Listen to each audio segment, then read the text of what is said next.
Are there something that you learned after you got married that you didn't necessarily was prepared for before? Like, Absolutely. It was that refinement process. Marriage brings a level of pressure that a lot of people are not open to actually converse about. And we need to have that conversation. And I can admit that because that's something that I had to deal with. The pressures of being married just this week. I offended my husband. I hurt him by the things that I said. And that was because of things that I was dealing with internally.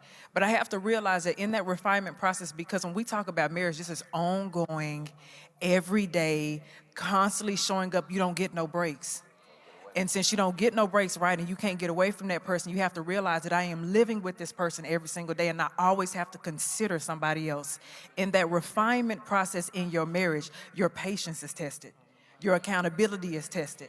Your love is tested. Your honor, your ability to delight in your spouse is tested. Your forgiveness is tested.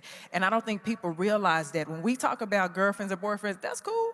We've been there before. We've done the dating and stuff like that.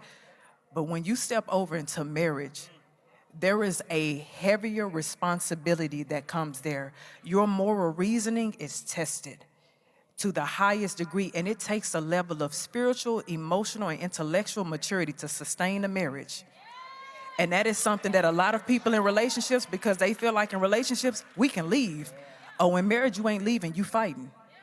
And if you leave, you live with the guilt of leaving prematurely. We can't do things preemptively in marriage. We got to think that stuff through, because if not, we hurt the other person. If we hurt the other person, we got to deal with it.